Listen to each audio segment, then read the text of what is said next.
Hello to our viewers in Nigeria and around the world. This is Lunchtime Politics. I'm Kayode Okikilu. But first, the highlights. With just over 20 hours to the supplementary elections across 24 states in the country, 2 governorship seats, 5 Senate, 31 House of Reps, and 57 State Assembly seats up for grab. Huge job for INEC and security agencies.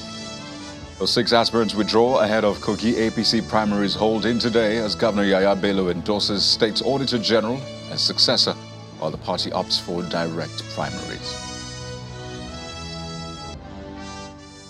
And more reactions to the outcome of the presidential election. This time, a group of Arewa Elders are asking the Labour Party presidential candidate, Peter Obi, and his vice not to overheat the polity. We begin with the big day tomorrow, what is expected to be the final leg of the 2023 general elections. By 8:30 a.m. on Saturday, voters in 2,660 polling units across the 185 local government areas of 24 states will be voting in supplementary elections to elect 2 governors, that's in Adamawa and Kebbi states, 5 senators, 31 House of Reps members, and 58 State Assembly members. So let's give you a breakdown, at least, for the governorship election. In Adamawa State, we have Governor Amadu Fintiri of the PDP, who will slug it out with the APC's governorship candidate, Aisha Binani, in the supplementary election. Remember, the state coalition officer, Professor Muhammad Mele of the University of Maiduguri, had declared the election in the state inconclusive due to the margin of votes. Governor Fintiri, who is seeking re-election, polled 421,524 votes, while Binani scored 390,275 votes. Well, let's head over to Kebbi State, where the contest is between the APC's Nasir Idris and the PDP's General Aminu Bande, retired, as INEC had declared the election inconclusive, citing the cancellation of results in different polling units across the registration areas in 20 of the 21 local government areas of the state. Now, before declaring the election inconclusive, the APC had polled 388,258 votes, as against 342,980 votes polled by the PDP. Just before that, the INEC declared winners for 26 governorship, 104 senatorial, 329 House of Reps members, and 935 State Assembly seats. So all eyes on that conduct. I'll be giving you more analysis, but let's talk about the security for the elections, which is a big part. The Inspector General of Police, Mr. Usman Al-Kalibaba, has ordered the deployment of supporting personnel and additional logistics for effective election security management during Saturday's supplementary polls in 2,660 polling units across 24 states. Well, a statement by the Force Public Relations Officer, Mr. Olumiwa Adejobi, says that the deployment also includes operational vehicles, non-lethal weapons, personal protective equipment, and anti-riot equipment. The IGP has directed all supervised and senior police officers in charge of jurisdictions where the supplementary elections will be held, particularly the supplementary governorship elections in Adamawa and Kebbi states, to ensure the emplacement of adequate manpower and other resources for effective policing of the electoral process, while urging all electorates in the affected states to come out en masse to exercise their franchise. Mr. Al-Kalibaba assures of a proper security arrangement for the supplementary polls to ensure that the elections are conducted in a peaceful and secure environment. And we're staying with Saturday's supplementary elections. This time, we're focusing on Adamawa State, where a coalition of civil society organizations and accredited domestic election observers monitoring the state supplementary election is appealing to electorates to put behind all strings of violence and ensure peaceful exercise. The group made this known during a press conference in Yola, the state capital, and according to them, politicians should support INEC to conduct a credible and transparent supplementary elections in the state, rather than mobilizing their supporters against the leadership of the commission. Of movement within and around the election areas should be well enforced to avoid unnecessary loitering of persons, especially those that have no business with the election in the affected areas. Political stakeholders and all government functionaries that have no business with the election in the affected areas should be barred from entering and moving around the areas. They are recommending that INEC should ensure timely distribution of election materials and personnel in all the affected polling units for quickest commencement of the election in such areas as scheduled. And of course, compliance to INEC guidelines, set standards for the election and our relevant electoral laws should not be compromised. We are keenly watching the exercise and its compliance to our laws. Political parties should engage on effective sensitization of their members, supporters on our relevant electoral laws for peaceful election, and also ensure adequate training and deployment of their party agents across the polling units. And joining us on the program for more on tomorrow's supplementary elections across the states is Cynthia Mbamalu, who's Director of Programs, YAGA Africa. Good afternoon, Cynthia. Thank you for joining us on Lunchtime Politics. Big day tomorrow, and I know it's been quite... Good afternoon. I know this past few days have been quite busy for you as well, preparing, for the supplementary elections from your end. It is expected that INEC and other agencies, particularly security agencies, have had enough time to learn from the February and March elections. What's your expectation for tomorrow, coming off what we witnessed during the February 25th and March 18th elections? I think one is to the major expectation, honestly, is for the elections commission, the Electoral Commission, to ensure proper administration for the elections. There's a reason why we have supplementary elections. And it's unfortunate that we have this number of supplementary elections in these respective states. And because of the conduct of the governorship elections in the states and some of the legislative elections, I think there are major lessons from those elections. And one major observation, and I believe a learning for the Commission, is importance to ensure compliance to the rules and when it comes to the legal framework for the elections and the guidelines for the elections. And that includes compliance when it comes to the rules, the election day procedure, compliance when it comes to management of the polling units, management of the results process, compliance when it even comes to the conduct of the officials that will be deployed. I think that is very, those will be very important things that a lot of people will be looking out for in the elections. Logistics is also very key, and that is because from the previous elections, although there was an improvement in the governorship election, we do believe that INEC can do better when it comes to logistics management, and that requires early commencement of polls across the polling units. It's a smaller number of polling units, and so it's going to be easier for the Commission to manage in the respective states. So we expect that the officials and materials are in respective polling units from 7:30 a.m. so that by 8:30 at most, you have the process commencing across board. So that's also something to look out for. And I think the other issue to look out for, this one beyond the role on the part of the Commission, is the role of the stakeholders.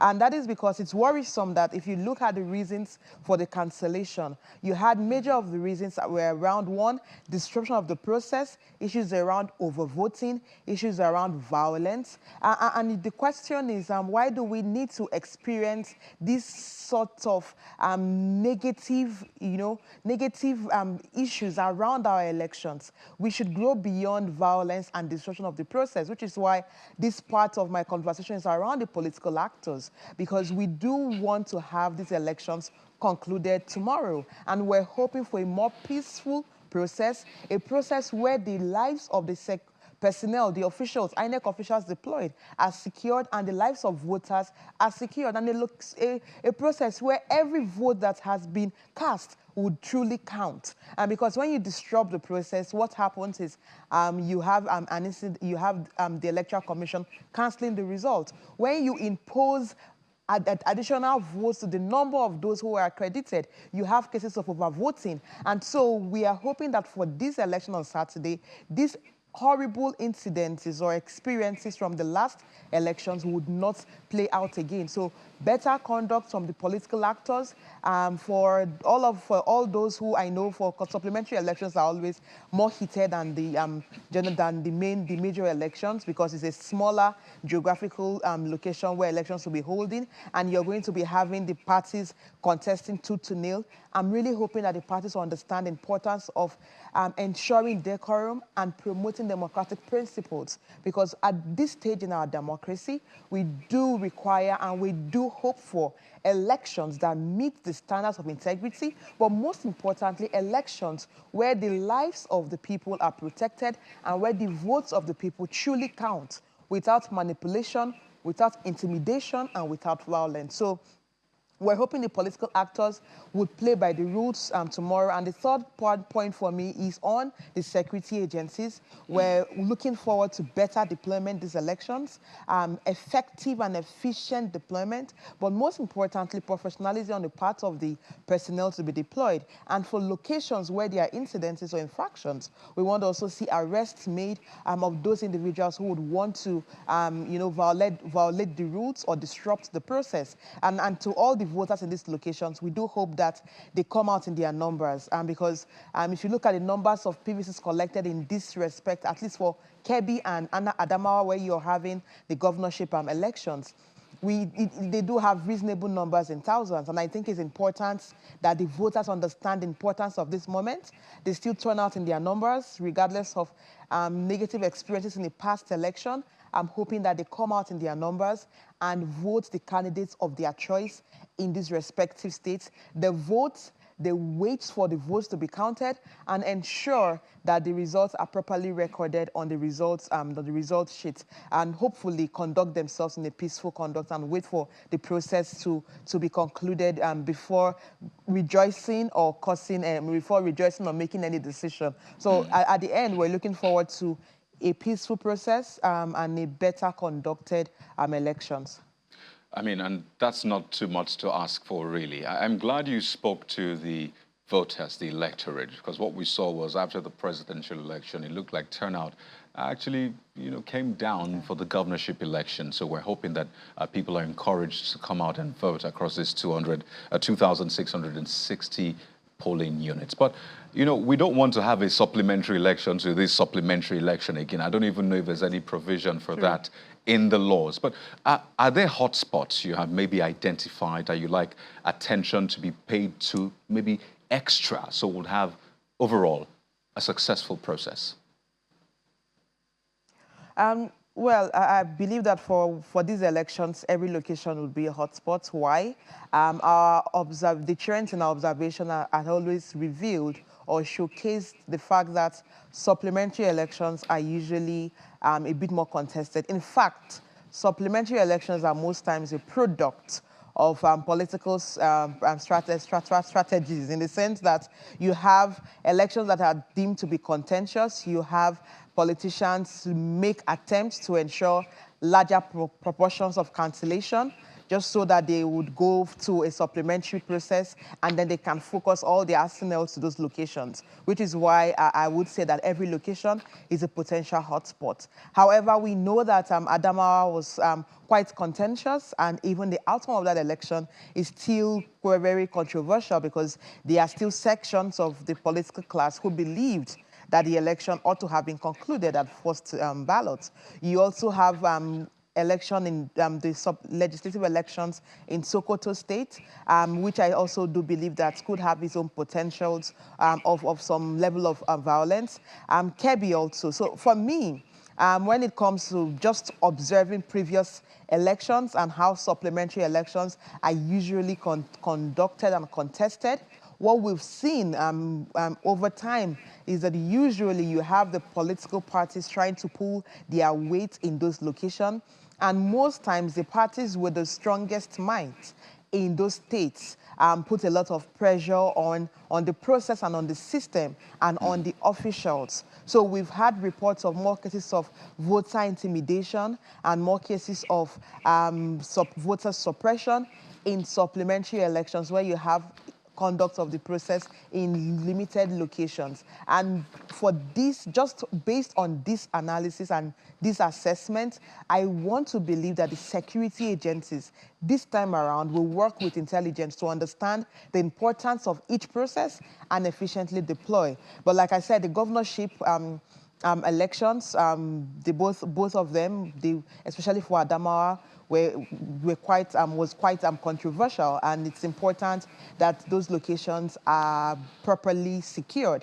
However, some legislative elections are also very contentious just because of the outcome of the general elections. You know, now you have parties trying to increase their numbers in the respective houses, so both chambers at the national level and state assembly levels, which is why it's going to be competitive, because this, for most of the parties contesting in the supplementary elections, it's about either maintaining the power as a majority in the party or trying to push its seats to be a leading majority, a leading minority in the chambers or in the state assembly. So. Right. Which is why I believe that it will be contentious and we need every location properly secured.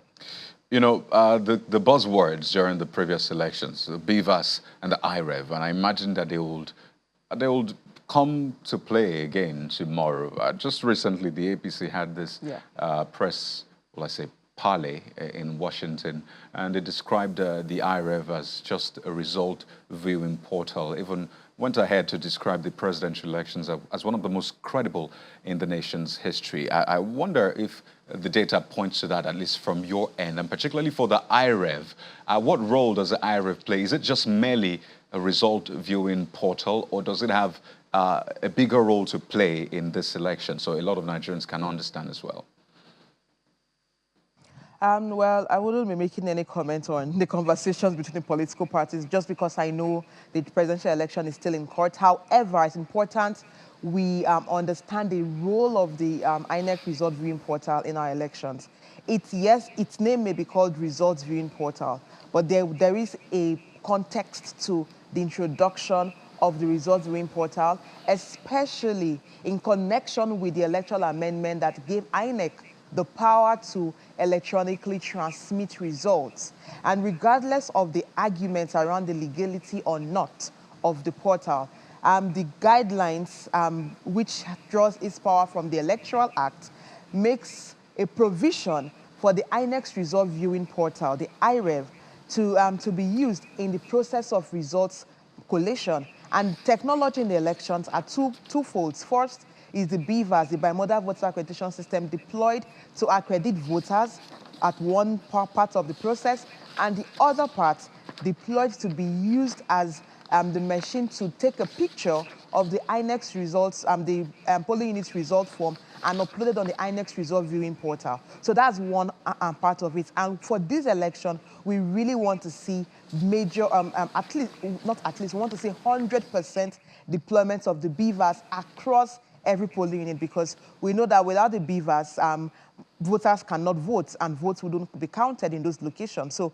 it is mandatory. Now, the other part of technology, which is the part introduced to promote transparency in the results management process. And I do believe that for anyone who cares about our electoral democracy should be interested in a transparent results process that guarantees confidence in the outcome of an election. And so if parties, if the Electoral Commission, if citizens believe in the power of transparency in our electoral process, especially the results process, then I do believe that they would be major advocates for the efficient deployment of the INEX result viewing portal. And that, for me, is what is important for these elections, that we want to see the results portal function optimally. It did not function properly at the presidential elections. That we cannot debate. But I do believe that the Electoral Commission can improve and get the portal to work. It is still an important part of our electoral process. And until the INEC guideline is reviewed or changed, and until we do any major reviews to our legal framework, the INEC result viewing portal is still an important part of our elections day process. There you go. Cynthia, thank you so much for your time. I know it's going to be a busy day tomorrow, not just for you, but for Nigerians at large. So We'll probably be speaking to you in the coming moments, but thank you so much for your time. Cynthia Bamalu is Director of Programs, Yaga Africa. Thank you. Thank you. We'll go to break now, and when we return, we'll tell you about the party politics playing out in Kogi State as the APC holds its governorship primaries today. That's in a moment. Stay with us. Welcome back. It appears all is set for the Kogi APC governorship primaries ahead of the November off-cycle governorship election in Kogi State. And the APC had said it would employ the direct primary mode to select the party's flag bearer from a list of aspirants, which is now thinning out from at least 8 to at least 2 now.